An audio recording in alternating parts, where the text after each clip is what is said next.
How great is our Yah. Hallelujah. Thank you, Abba Father, that you are great and worthy to be praised, and that you have considered us worthy to be together today to praise your marvelous name. You have given us the blessing of the covenants. You who have given us friendship. You have given us Shabbat. You have given us your Torah. You have given us everything. You have given us the Redeemer. You have called us together today to bring glory and honor to your name. How great is our Yah. Amen. So we will continue today and conclude our series on the covenants, looking at the covenant made with David, Messiah, and the peace, the last three covenants in our series that we're going to look at. And today is some kind of a crescendo of this unfolding story of love. This greatest love story ever told, the Genesis 1:1 love story, that in the beginning love that Abba Father has had with us. And the crescendo is going to conclude with a look at Ezekiel chapter 37. So when you see Ezekiel chapter 37, be encouraged, the end is near. But we're going to have to cover a few slides before we get to Ezekiel 37. So there's the good news and the bad news. We'll get to Ezekiel chapter 37 by about 3 o'clock this afternoon. So just a brief reflection on what we did and discussed the previous 2 weeks. We've got this phrases in the business world of you cut a deal and you have to put skin in a game. And those words, those phrases, those ideas didn't just arrive. Because, as we all know, the word for covenant in Hebrew is the word brit, which means to cut or a cutting. Without a cutting, without something being cut, there is no agreement. So you have to cut a deal is then when you go into an agreement with somebody else. And Abba Father made this deal with himself and then with the rest of the world. He made a cutting. But when you make this deal, you have to put some skin in the game. There has to be some form of a sacrifice. There has to be something that happens in the process. So right off the bat in Genesis 1:1 and Genesis 2, we also read about it. Abba Father made this cutting with himself to birth the heavens and the earth. And that was in one perfect state.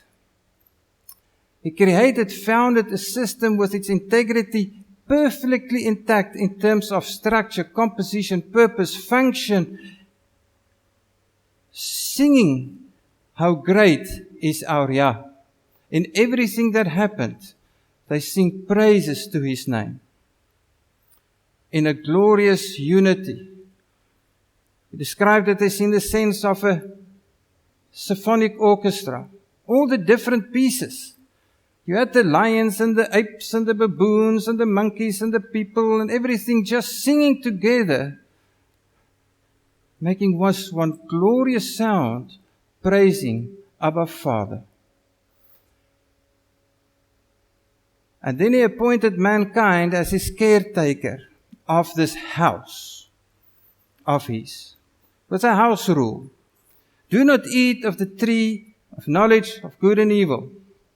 Now it seems like one house rule, don't eat from this tree, but this tree represents a myriad of things. Basically all the evil in the world. Don't do that. So because it represents all of that, rationality, intellectual thought, trying to work out your own salvation with your own reasoning, don't eat of this tree. So it represents a whole bunch of things. And then he instructed mankind to perform good works. not the thing that you would expect that to come out of Genesis 1:1. But we're going to listen to Paul a little bit later when he explains it to us. He says, but you've been called to good works. And then he goes into it and he asks, what good works? He says, the preordained good works. Which preordained good works? The Genesis 1 good works of rule and subdue, benefiting the world as what a good shepherd should do, emulating our Father. So in perfection, in this absolute state of perfection, in the Genesis 1 state, there was a house rule and there was a call to good works. Rule and subdue the world. As we've discussed the previous time, rule and subdue means actually to be this caretaker of the house of Abba Father, as is befitting a good shepherd, emulating the example by our Messiah. But this perfection was shattered by the fall. Absolutely shattered. And this integrity was breached. And so all of a sudden, you have this separation. You have the will, the mind of humanity, of mankind, that strives to sit under the tree of knowledge of good and evil. And his spirit was dormant, unless if it's awakened by the Ruach HaKodesh. If it's awakened by the Ruach HaKodesh, it sits under the tree of life. And the tree of life and the tree of knowledge of good and evil is in war, pulling our flesh apart. Because, as Paul is saying, that which I don't want to do, I do. That which I want to do, I don't do. And it's the tree of life and the tree of knowledge of good and evil that's at war. And so now we have to bridle our mind, our intellect, the reason, and to say, come away from this tree of knowledge of good and evil. Come sit with the tree of life. But in order to do this, we need help. And so, Abba Father is trying to stitch Genesis 1, Genesis 2 together again, and is using the covenants. And as we've discussed last week, the key words, Adam, the key word is Redeemer. Noah is that there will be judgment and a judge. Abraham, that is establishing a nation and a land. And Moses, that there will be house rules. These house rules that is given from Moses is the unpacking of subdue and rule. So the Genesis 1:26 command of rule and subdue the earth and the Torah commandments are no different. But because of this separation between our state, because of the fall, we forgot what it means to properly rule and subdue the earth in love, with his perspective, through his lens. So we have to be taught. Don't eat the egg and the mother simultaneously. Chase the mother away and take the egg. You're permitted to take the egg, but chase the mother away. Don't boil the kid in the mother's milk. Don't drink blood. Don't kindle a fire on the Shabbat. We have to be taught what it means to rule and subdue. And so now, we have this trainer unto Messiah, which Paul is talking about. We have to be trained how to rule and subdue again, because we've lost that. If we look at it from the other perspective, so the first and the second column on the screen is then the set of covenants and how that links up. But if we look at the second and the third columns, we're actually looking at it through the lens of chapters 1 and 2, Genesis chapter 1 and 2. Because the Redeemer walked with them in the garden. He said to them, there will be death if you eat from that tree. They lived in the garden as a nation in the land. And they had the house rules in order to subdue and rule. So we see the 4 covenants with those 4 keywords, and we see its mirror image of how life used to be in the garden. It just so happens that those 4 covenants, those 4 entries that I've got there, dovetails beautifully, lovely, with the first four appointments of Abba Father. And the three that I'm going to discuss further on deals with the last three covenants of Abba Father. And so when we're saying that through the covenants He is stitching it all back, it's literally stitching it all back. Taking us back for a walk in the garden with Him, the Redeemer. Telling us don't eat from the tree of knowledge of good and evil. Telling us what it means so that we don't do that. And if we do, there will be judgment. To live in the garden as a people. And to rule and subdue according to His house rules. As that He has kindly gave us through Moses, bringing us back to Genesis 1:26. So the covenants, truly the ground zero of our faith, with the heavens and the earth as witnesses. So I'm going to run quickly through the individual covenants in order to get to the crescendo and spend some time there. So on David, it's an unconditional covenant. The city and the throne as a centerpiece or the focal point in the garden or the house. So now that we have a promise that the Redeemer will come, Adam, that there will be judgment in order to establish a family and a house in the land to operate according to house rules. The next piece, who will be the king, and where will be his house, and where will he establish his kingdom? Jerusalem. Which is what the Davidic Covenant is about. The covenantal part is Abba Father and the King David, and through King David with himself and his bride, with his promise. The promise to King David is that his name would be great, that he would have a son that would build the temple, that he would have rest from his enemies, his physical lineage would remain forever, and his throne would be established forever, as one of his descendants would rule on his throne, namely the Messiah, who would reign as king over all Israel in Jerusalem. And the fulfillment thereof, as mentioned for last week, with respect to the other four covenants that we've dealt with last week, there are multiple layers of fulfillment, but most of them have got at least one, but sometimes even two elements of future fulfillment. It has not happened. The Messiah is not yet king in Jerusalem, so it must still come. But because it's promised, and because He has tied His Genesis 1:1 to it, the heavens and the earth as witnesses, we know that it will happen, and we can take courage. It will happen. Stand firm in your faith, irrespective of what happens. Revelations 1:3 that Johannes read. Read the words of the prophecy, hear it, and do it, and will be blessed. Why will you be blessed?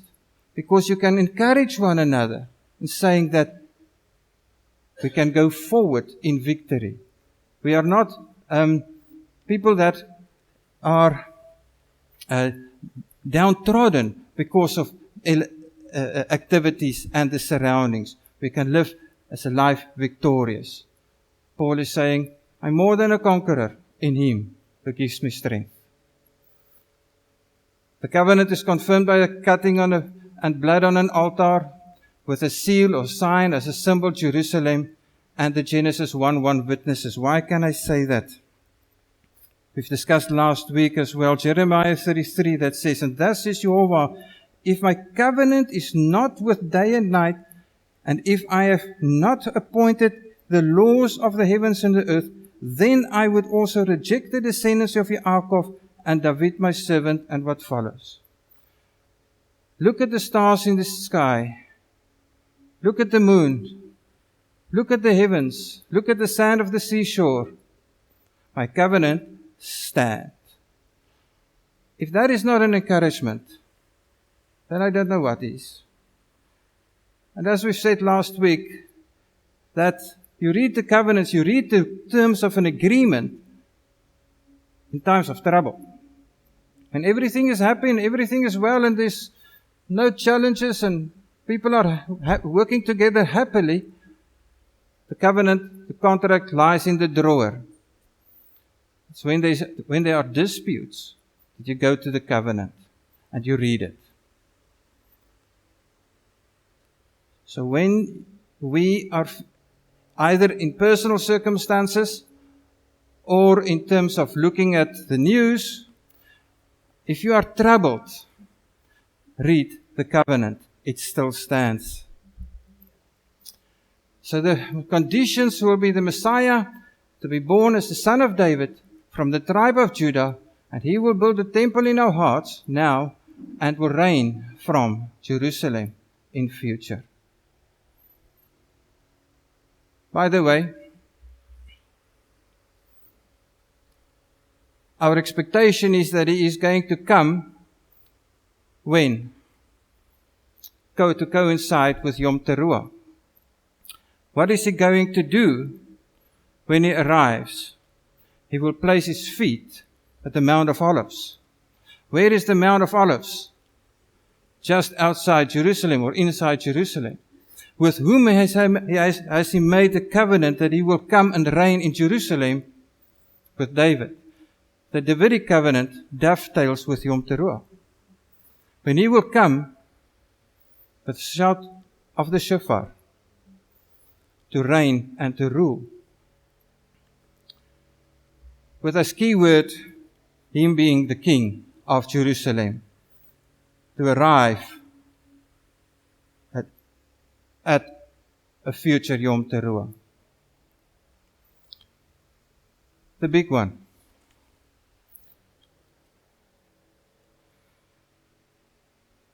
So, it's a conditional one. You have to live by faith. Have to surrender unto our Messiah.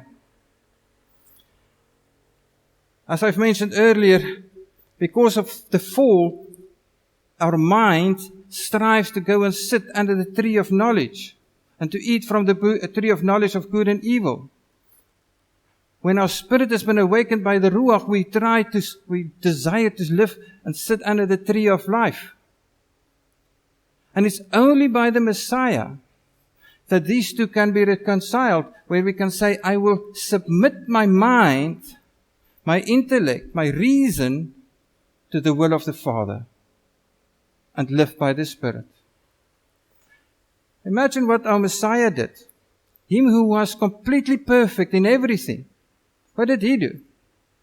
Submit his will to the Father and live according to that. And there's our template. So if our Messiah did that, how much more should we? The covenant is confirmed by a cutting and blood at an altar, which is the blood of our Messiah, with him being the seal of that covenant, together with the Genesis 1:1 witnesses. Do not think that I came to destroy the Torah or the prophets. I did not come to destroy, but to complete. For truly I say to you, till the heaven and the earth pass, not one jot or one tittle shall pass, by no means from the Torah, till all it be done. And he confirmed that.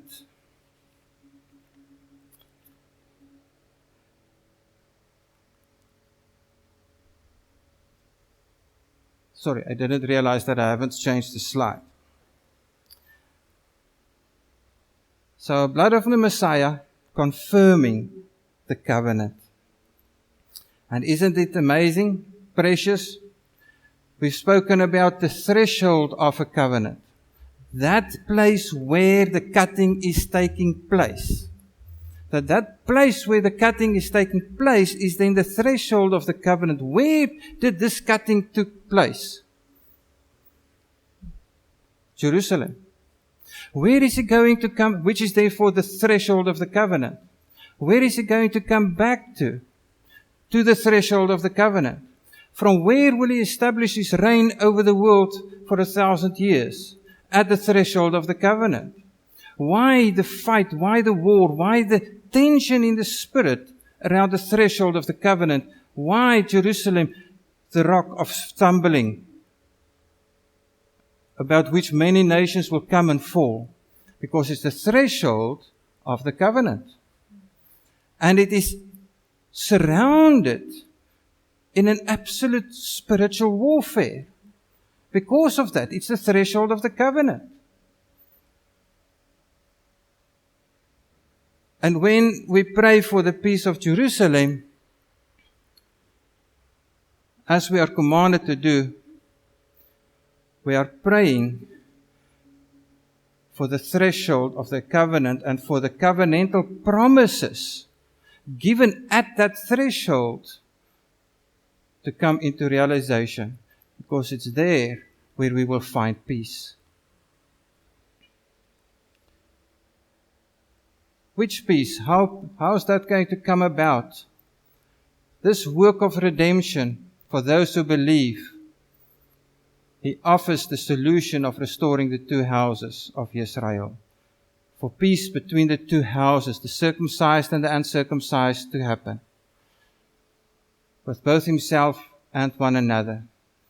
And He has told us that if you love me, you shall guard my commands.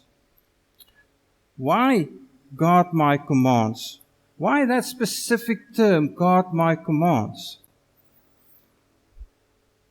If we reflect back in terms of what I've said a few moments ago, the Redeemer walking with Adam and Eve in the garden, telling them, don't eat of that tree, which will lead to death, but live in Eden, rule and subdue it. He was walking with them, and He was telling them to guard and obey His commandments. So when He told us there, if you love me, you shall guard my commandments, it's what He told Adam and Eve. Obey my commandments, and I'll walk with you. But then, they did not obey His commandments, and He could no longer walk with them. But He's trying to take us back. For if you believed Moshe, you would also have believed me, since he wrote about me. But if you do not believe his writings, how shall you believe my words? Why Moshe? Because Moshe is giving us the house rules. If we can't take and believe the house rules in terms of how it is going to operate in the kingdom, then how are we going to believe Him that is the door that provides us access to that?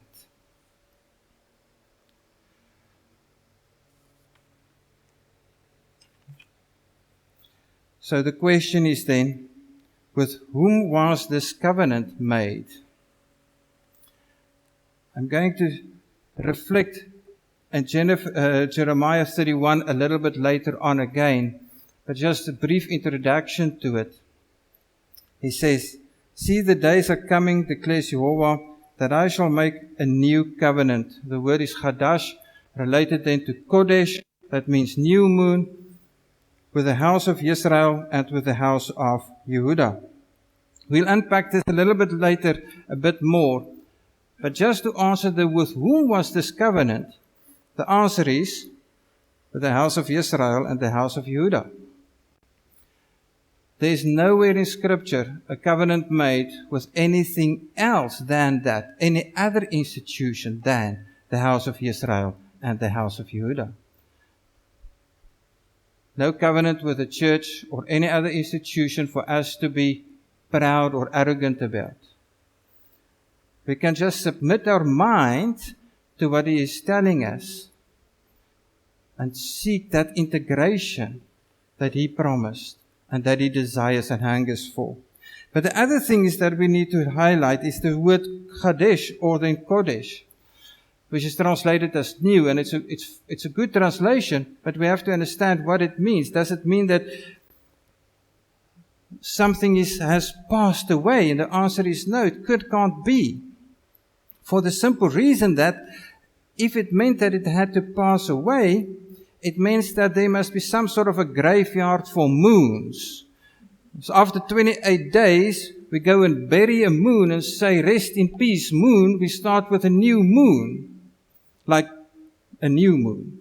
Like you go and buy a new car. There's no scrapyard for moons. We all know that. So how can we use the same word to mean something else when it comes to covenants? It's not a new moon. It's a fresh light on it. So he's saying, I'm going to give you a fresh light on this covenant. Like when you look at the fresh moon, which is the same moon than what was created in Genesis 1, but with a fresh light, I'm going to give you a fresh covenant, a fresh insight to look at it. And the people who will see it will be the people from the house of Israel and the house of Yehuda. I'll unpack it a little bit further in a subsequent slide later on. And it's just very special to realize that he has tied these covenants to Genesis 1:1, the witnesses, the heavens and the earth, as eternal witnesses. So when we look at the fresh revelation of the moon each month and go through the cycles, we can be encouraged that the covenant is fresh because His kindness and His love and His mercy is new every day. He does not grow old. So the key word is access. The question, however, is, can we prove this? Scripture needs to talk to Scripture. Why this word access? He's the door, the truth, the light, the path. Come to me, everybody who is heavy and burdened and laden, and I will give you rest. He's the door. But we can actually unpack it a little bit further, given the discussions that we've had. And it is done by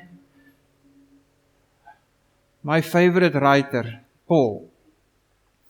Moses is my hero. Paul is my favorite author. Simply because they say the same thing, but in different words. So Paul is writing, for we are His workmanship, created in Messiah Yeshua unto good works. Can we hear Genesis 1, John 1? John 1 and Genesis 1 is married in a sense in what Paul is writing there. For we are His workmanship. Genesis 1:26. Created in Messiah Yeshua unto good works, which Elohim prepared beforehand. Which beforehand? What good works beforehand? When they were created as His workmanship. Where were they created as His workmanship? Genesis 1:26. That we should walk in them. What did the Messiah do? What did the Redeemer do with Adam and Eve in the garden? He walked with them. And Paul is reflecting on Genesis 1 and 2. And he says, we need to get back there.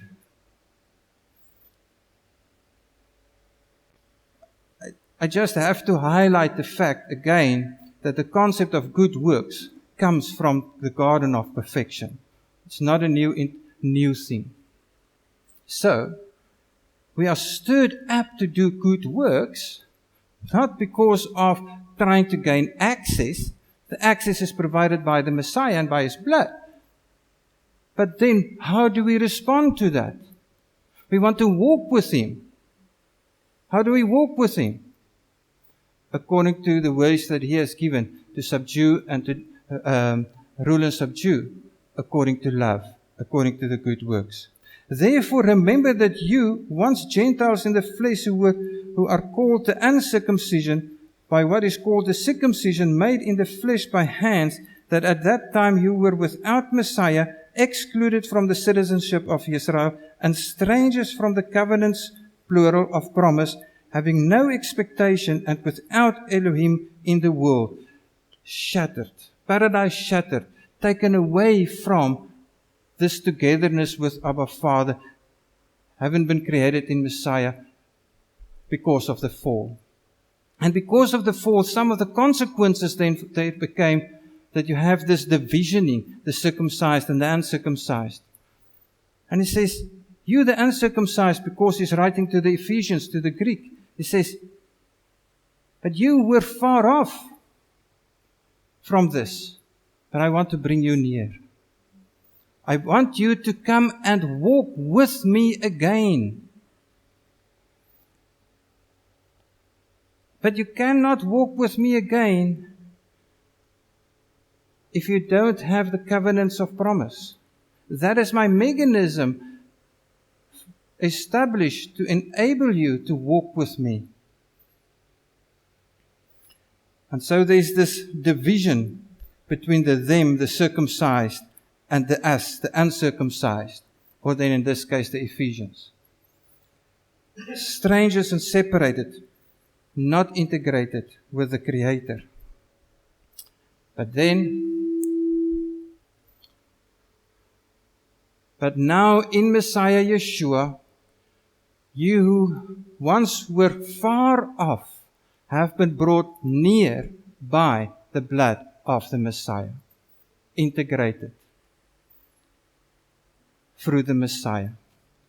For He is our peace. News headlight. What will be the next covenant? So, just keep that at the back of the mind, that the next one that we will dealing with is the covenant of peace. There's no break in the text. I'm just reading the text as Paul has given it to us. For He is our peace, who has made both one, the circumcised and the uncircumcised, one.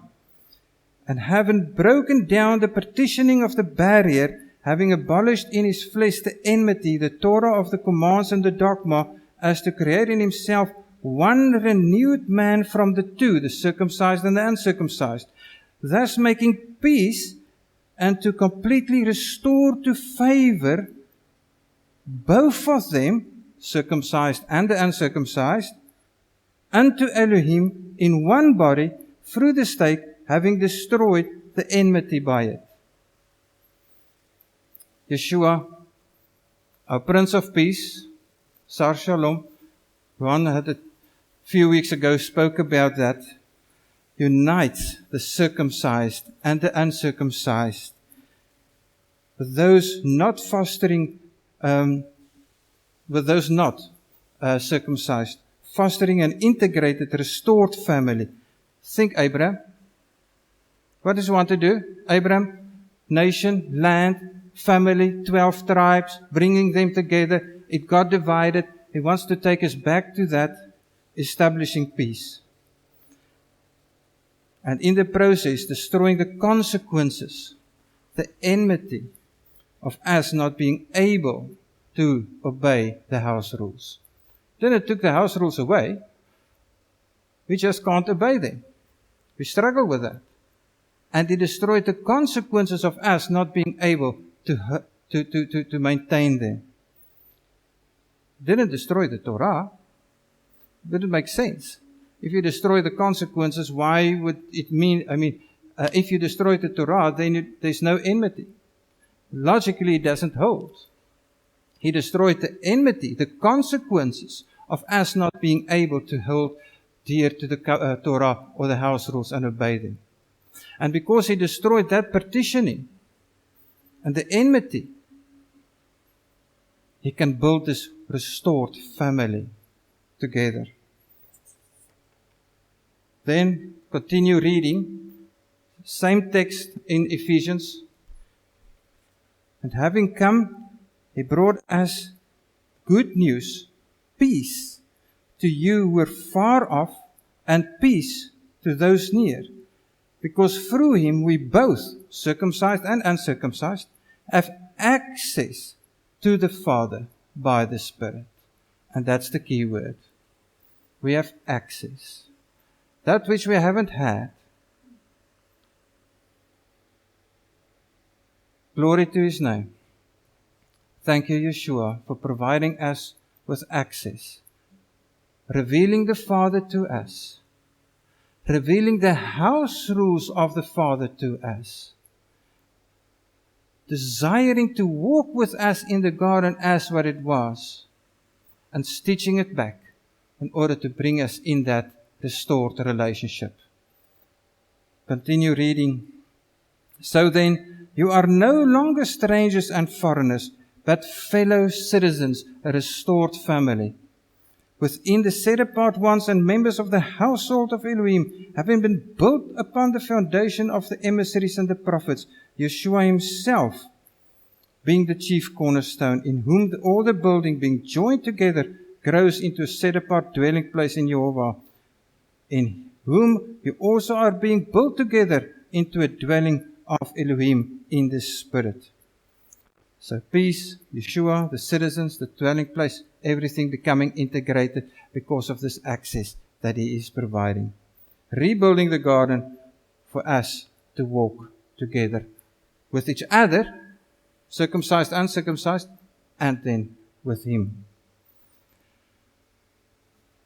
Let's look at this concept of having access, but through the words then of Jeremiah.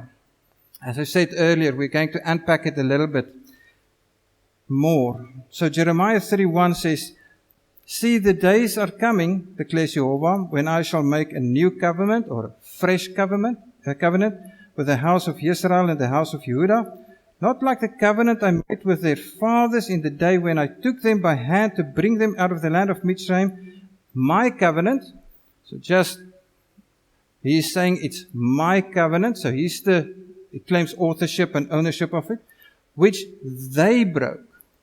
He didn't broke it, which they broke. Though I was a husband to them. But a broken covenant is not equal to a covenant that ended. So when you are in a dispute with a fellow business partner, you say, you've done this, you should not have done that. Does that mean that the covenant has stopped? No. You go to those paragraphs at the end of the contract that speaks about arbitration. All covenants, all agreements between humans have got a clause about arbitration. You will go to this court, and this will be the jurisdiction, and this will be the rules and the laws that will apply, etc., etc. So what he is saying is, we need to go and open that clause. Because we need a remedy for this situation. Because you've broken it. You are in breach of this covenant. The covenant has not ended. You're just in breach of it. So we need to have a remedy for this breach. And so now the remedy of this breach. For this is the covenant I shall make with the house of Israel after those days, declares Jehovah. I shall put my Torah, my covenant, my Torah, in their inward parts and write it on their hearts. This fresh covenant, this new understanding covenant, is the Torah, the house rules, relocated. Not on pieces, on a stone, but on the hearts. This relocation of the Torah is what we've got access to now. The Torah has not changed, still is Torah. But because they broke it, they were in breach, we needed a remedy. And he says, okay, you've broke it, it's now broken, let's remedy the situation. I'm going to write it on your hearts and relocate the Torah. And I shall be their Elohim, and they shall be my people. Abraham and Moses, you can hear the words. And no longer shall they teach his other or his neighbor, and each one his brother, saying, Know Jehovah, for they shall all know me, from the least of them to the greatest, declares Jehovah. For I shall forgive their crookedness and remember their sin no more, the access to the covenants. Because now it is written on our innermost being. Continue reading. And thus Jehovah gives the sun for light by day, and the laws of the moon and the stars for a light by night. Genesis 1. It goes back to Genesis 1. Who stirs up the sea and the waves roar. Jehovah of hosts is his name. If these laws, the Genesis 1:1 laws, vanish from before me, declares Jehovah, then the seed of Israel shall also cease from being a nation before me forever. So the reverse of it, for as long as they are still there, for as long as the laws of the moon and the stars are there, for as long as the seas and the waves are there, so that is how long he will be engaged with the seed of Israel. What a promise. Thus said Jehovah, if the heavens above could be measured and the foundations of the earth searched out beneath, I would also cast off the seed of Israel for all that they have done. So he still provides access to each one of us and to the whole world for that matter to become part of the commonwealth or then the seed of Israel. That leads us into the final one, the peace covenant, the covenant of peace. This one is surrounded by enormous controversy. In the literature, Bible scholars are not in agreement as to the content and of this one. This one is probably the one which is surrounded with the most controversy. Simple reason is that for the most Bible scholars and the most denominations believe that we are currently in the 1,000 years of peace, and that we are currently in this 1,000 years, reign of Messiah. So we're living in Revelation 20 times, because the 1,000 years reign is described in Revelations 20. By far the majority is convinced that we're now in the Revelations 20 time. I find it conceptually very difficult, but the fact that I find it conceptually difficult is, in a sense, irrelevant. What does Scripture say? How does Abba Father's patterns work? Because if we can look at his patterns, then we can glean from that an understanding in terms of where we are and what this is about.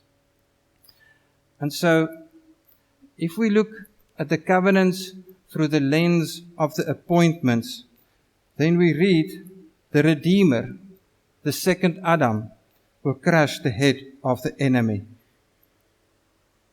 which he did at Passover. The redeemed will be a righteous Noah generation, a remnant able to judge between clean and unclean, the holy, the profane, the leavened and the unleavened, being able to cliff and separate the differences. And they will treasure that. So even the redeemed, we have to judge, not people, but we have to judge between what is clean, what is unclean, what is holy, what is profane, what is leavened, what is unleavened. That's where we should judge. And for that we've been given the Feast of Unleavened Bread as a trainer. This people will be molded together as a nation, the first fruits of redemption, bringing their first fruits unto Him. Living in a land, as a family, as a nation.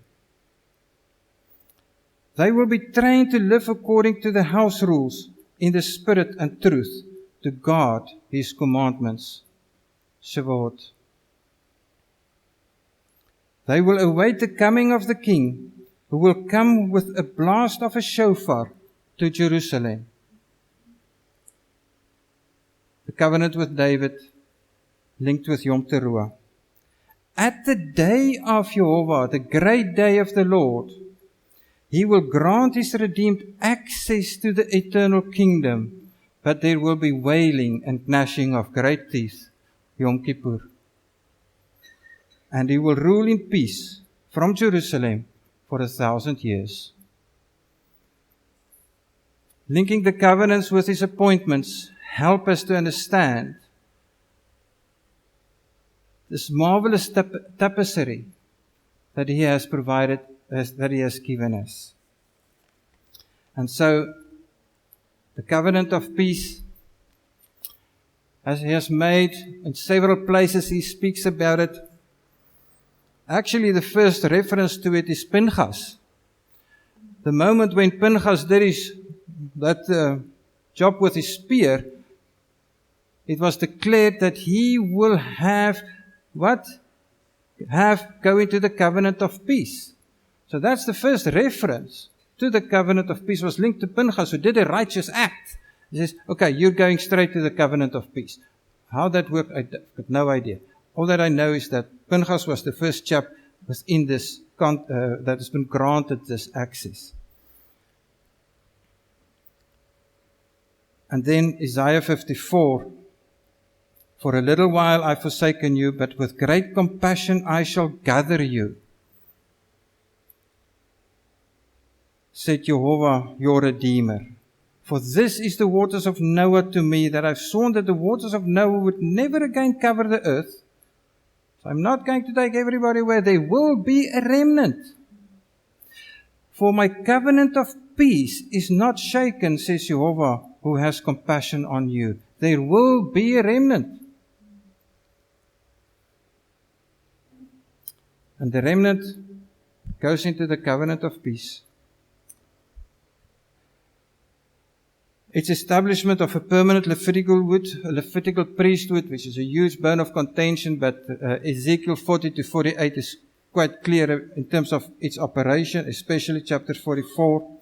A restored family under an everlasting covenant. Israel will be the land and will be materially blessed. A sanctuary will be rebuilt in Jerusalem, and war shall cease and peace shall reign. And the fulfillment thereof is then a future event. Covenant is confirmed again by a cutting. Ezekiel 44 is quite clear about that. And the sign is the Messiah, our Prince of Peace. And therefore the key word, obviously, is the word peace. My final text in this context is then Ezekiel 34. All roads leads to Ezekiel. Whenever in doubt, goes to Ezekiel. And I shall make a covenant of peace, and they shall be safe in their land, when I have broken the bars of their yoke, and they shall dwell safely. And you, my flock, the flock of my pasture, are men, and I am your Elohim. Just read the red words, but the entire text deals with it. And I am, and you can hear Psalm 23, Jehovah is my shepherd, I will not lack. Even though I go through deep valleys, He will lead me to pastures and feed me.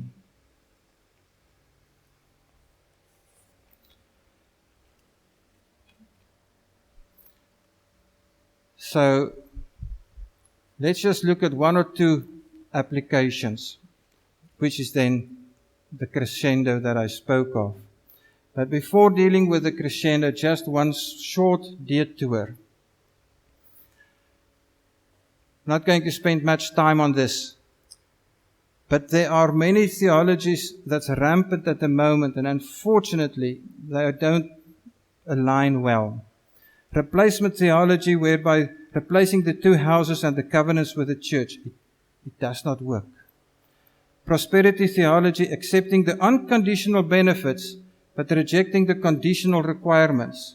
is to take a covenant and to pick the parts that you like. Contextual theology.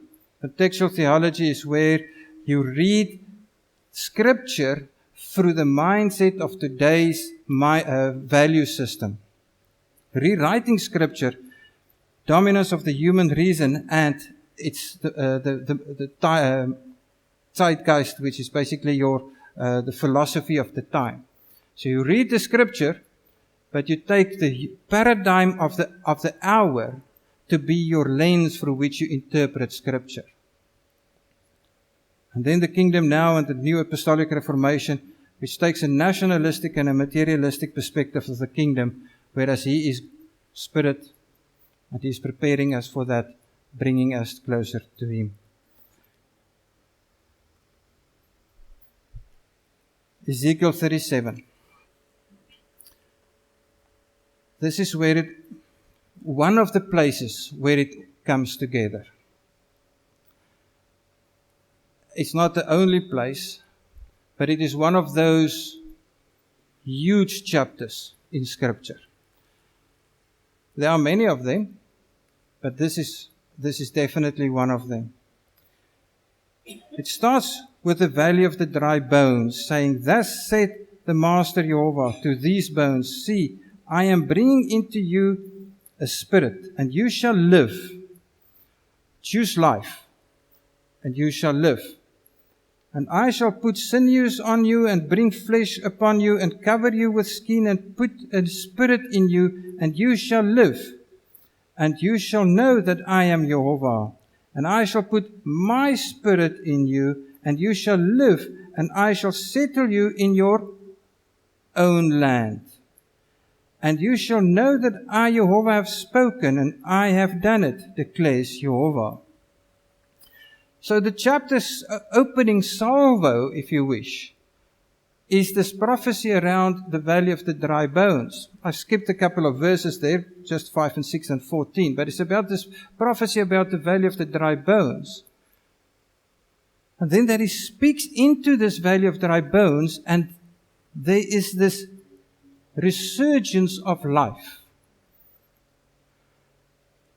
And this resurgence of life, He says, "You shall live, and I shall settle you in your own land." Right off the bat, right after that prophecy, we've got the prophecy around the two sticks.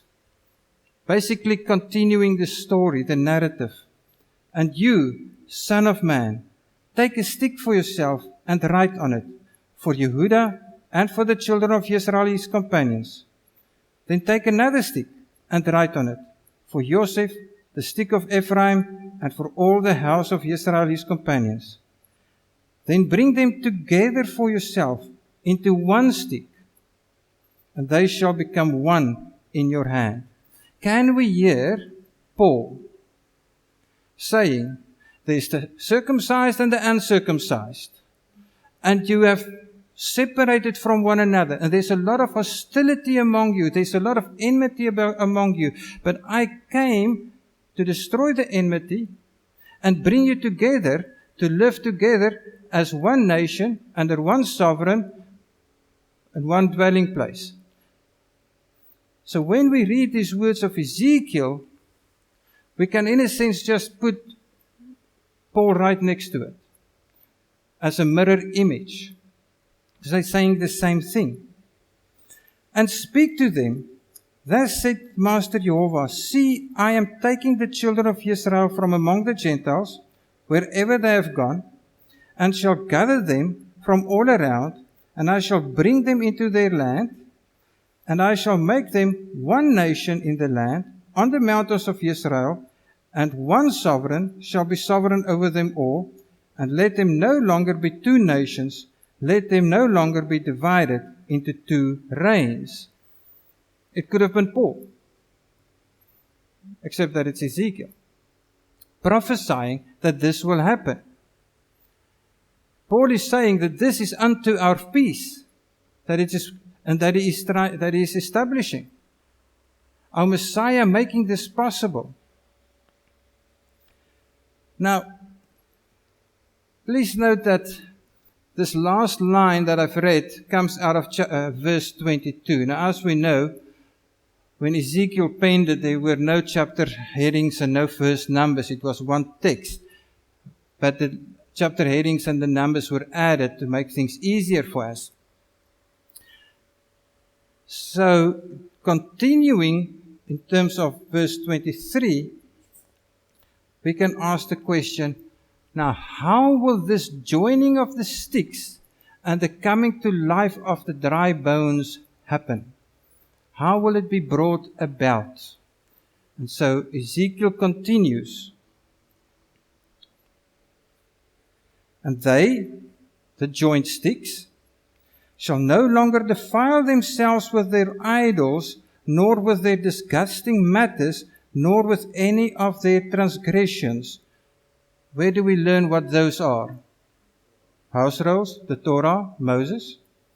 And I shall save them from all their dwelling places in which they have sinned, and I shall cleanse them.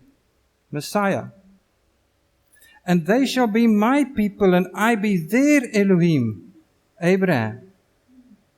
While David my servant is sovereign over them. David. And they shall have one shepherd, Messiah, and walk in my right rulings, and guard my laws, and shall do them. What do we hear in the Torah? Guard and do. Well, listen, hear, guard and do. But it continues, it even gets better. Just continue reading the same text. And they shall dwell in the land that I have given to Yaakov of my servant, where your fathers dwelt, the promise of the Abrahamic covenant. And they shall dwell in it, they and their children's children forever, and my servant David be their prince forever. The Davidic Covenant. And I shall make a covenant of peace with them. An everlasting covenant is it. So he put the salt on the covenant, making it an everlasting covenant. And I shall place them and increase them. Adam, increase. And I shall place my set-apart place in their midst forever. The set-apart place forever, peace covenant. And my dwelling place shall be over them at the threshold, there where the covenants have been cut. And I shall be their Elohim, and they shall be my people, Abraham. And the Gentiles shall know that I am Jehovah. I am setting Israel apart, when my set-apart place is in their midst forever. In about 10 verses, all 7 covenants, and the integration thereof, providing us with the roadmap, how to get back and walk with Abba Father through the Messiah in the garden. But the main theme here, Johan referred to it in an earlier teaching as well. When we look at the plagues of Egypt, it is to determine whose God is God. This is what is happening here. He's telling us in advance whose God is God. Which God is going to prevail.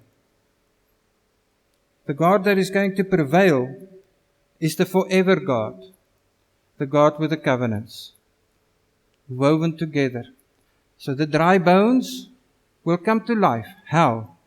Through this. How will the joining of the sticks happen? Through this. So Ezekiel 37 hangs together.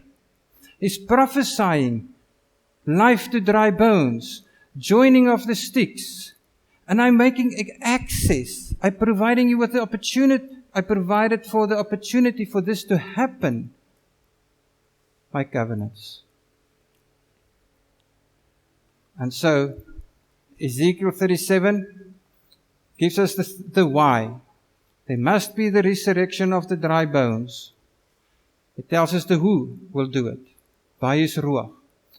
If we think of Exodus 2, verses 4 through to 7, where He is blowing His nefesh into humanity and stir up life by blowing His nefesh, His breath of life. Well, it's the same that's happening here. Because we have to be reawakened in that sense. The beneficiaries are the two sticks that's been joined. The how is by implementing the set of legal instruments called the covenants. The outcomes, the promises contained in those covenants. Ezekiel 37 is silent about Noah. And I find that absolutely fascinating. That it doesn't say anything about Noah. Because he's speaking to the remnant. He's speaking to the remnant, so it is talking about Noah. Because there's the separation, the Noah, the remnant, and the rest. He's talking to the remnant. Then Ezekiel 38, 39, Gog and Magog, and then 42, 48, the millennium. So if you want a timetable, in terms of where we are on the prophetic line, which I don't think is putting dates to is of much use, but we're in the Ezekiel 37 period. We're in this time when He is putting His Ruach into the dry bones, where He is joining the two sticks, preparing people for Ezekiel 38, 39, and what is to follow. How long will it last? Nobody knows. I don't know. I don't think it is permitted to us to really work out those hours and days. The question is, are we with Him on the Ezekiel 37 agenda? Are we together with Him and say, yes, Lord, blow your Spirit into our dry bones. Yes, join us as the house of Israel with the house of Judah, by your Spirit making one nation under one sovereign. Yes, use the covenants in our lives. Are we with Ezekiel 37 or not? I've shown this slide in the past. This is the final slide. With Adam talking about the Redeemer that comes. But there is judgment, but as well we need to be able to judge between the clean and the unclean. Abraham to establish a family in the land. With Moses giving us the house rules. With David establishing the king's house in Jerusalem. And all being bound together in and through the Messiah, we have got access to this, leading us along Ezekiel 37 to the millennium. Abba Father, we have sung how great is our God.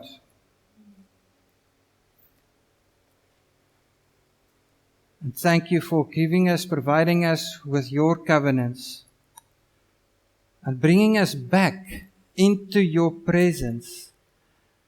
Bring us back by blowing your Spirit of life into our dead bones, awakening us again,